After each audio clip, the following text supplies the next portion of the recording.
Alguma vez você já se perguntou como as abelhas produzem o mel? Ou então como é feito a teia das aranhas? E como as cigarras cantam tão alto? Conheça essas e outras curiosidades interessantes desses pequenos animais aqui no Aconteceu na Terra. Como as abelhas fazem o mel? O mel é um alimento doce e natural. Como todos já sabem, é feito pelas abelhas. Mas já passou pela sua cabeça como é que elas fazem esse mel? Uma colmeia pode chegar a ter incríveis 50 mil abelhas. A maioria são operárias que são as responsáveis por manter o funcionamento de toda a colmeia, garantindo o alimento, a limpeza e também a defesa da colmeia, principalmente a da rainha.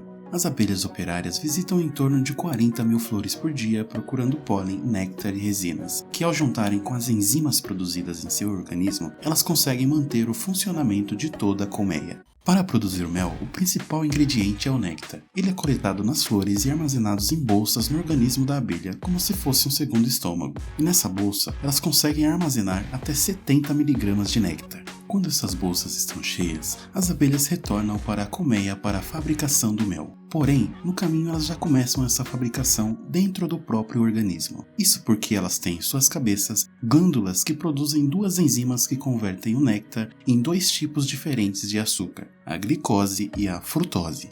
Quando as abelhas operárias chegam na colmeia, elas repassam toda essa mistura para as abelhas mais jovens, que ainda ficam por 1 hora fazendo o mesmo processo para depois depositarem nos alvéolos, que são esses recipientes em formato hexagonal. Após todo esse processo, ainda falta um último passo, pois o mel depositado ainda é líquido e é preciso desidratar o mel para eliminar os micro-organismos que ainda possam estar presentes, assim evitando que o mel estrague. E para fazer esse processo, elas fazem uma coisa muito simples: batem as asas, pois fazendo isso, elas provocam a evaporação da água e finalmente temos a textura e cremosidade do mel que conhecemos. Como as aranhas fazem as suas teias? As aranhas são bastante conhecidas pelas suas teias de seda usada para apanhar insetos. Assim como os escorpiões e os carrapatos, as aranhas são do grupo dos aracnídeos. Elas vivem em quase todas as partes do mundo, variando em quase 38 mil espécies. Mas uma dúvida que talvez você já tenha se perguntado: como elas fazem suas teias? Na parte de trás do abdômen da aranha, existem glândulas que soltam um tipo de proteína. Dentro dessa glândula é onde está a teia ainda no estado líquido, mas ao entrar em contato com o ar, se torna sólida, igual um fino fio de seda, e é com isso que as aranhas constroem suas teias. Uma aranha fabrica uma estrutura de teia em mais ou menos 30 minutos, e essa teia pode durar até mais de uma semana. A estrutura da teia depende do motivo que ela será usada, e existem 4 tipos principais de teias, que são as teias de captura, as teias de refúgio, teias de cópula e as teias de muda. As teias de captura são aquelas que vemos com mais facilidade, que vira e mexe vemos em nossas casas. Esse tipo geralmente é feito em locais abertos, onde os insetos passam. Para fazer esse tipo de teia, a aranha lança um fio principal e a partir dele organiza uma espécie de rede e finaliza cobrindo com uma substância viscosa na qual as vítimas ficam coladas. As teias de refúgio são a casa das aranhas, formadas por um grande emaranhado de fios, muitas vezes parecendo tubos. As teias de cópula são uma espécie de copo, nos quais o macho deposita o sêmen para depois colocar na fêmea. E as teias de muda são onde algumas espécies de aranha ficam penduradas para trocar seu esqueleto. Como as formigas se comunicam?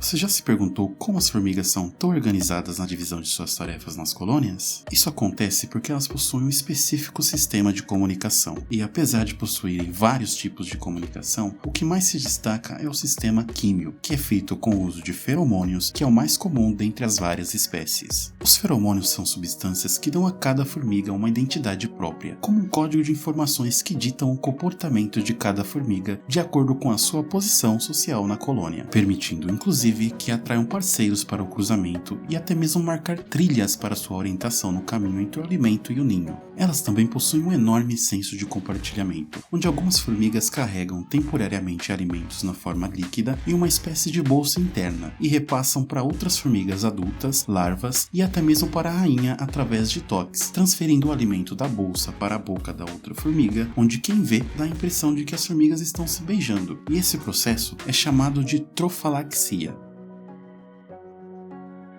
Como os mosquitos picam?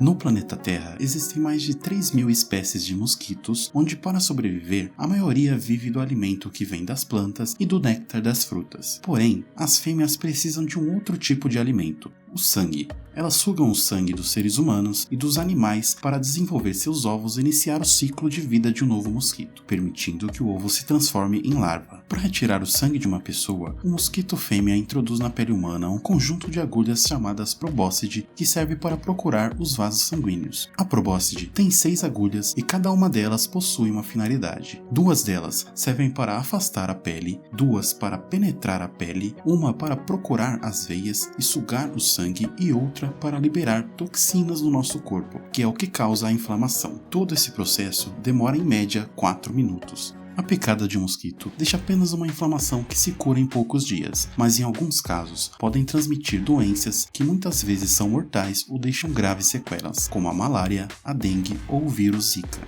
A Organização Mundial de Saúde estima que aproximadamente 725 mil pessoas morram todos os anos por doenças transmitidas por esses insetos. Uma outra curiosidade sobre esses assassinos minúsculos é que, ao contrário do que a maioria pensa, eles não picam todas as pessoas. Isso porque eles selecionam as vítimas de acordo com vários fatores como o odor corporal ou o tipo sanguíneo.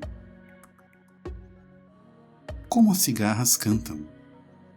Apesar de ir contra o que a maioria pensa, as cigarras não emitem nenhum som com a boca ou alguma vibração vocal. Aquele som das cigarras que ocasionalmente escutamos é o esfregar das asas no próprio corpo em um par de membranas abdominais chamadas timbales, que conseguem produzir e amplificar essa sinfonia. Existem mais de 500 espécies de cigarras em toda a Terra e cada uma delas tem um canto específico em decibéis diferentes. Esse canto das cigarras são uma estratégia de atração, pois o macho utiliza esse recurso para se aproximar da fêmea, que ao contrário dele tem um som quase imperceptível. Apesar de surgirem apenas nos períodos quentes, as cigarras se abrigam debaixo da terra por vários anos e elas podem viver até 17 anos. Elas percorrem os túneis escavados e se alimentam da seiva de raízes até estarem prontas para o acasalamento. Após saírem da terra, elas vivem apenas algumas semanas para cumprirem seu papel reprodutivo, colocando seus ovos nas rachaduras dos caules para ali nascerem seus filhotes e logo após isso elas morrem.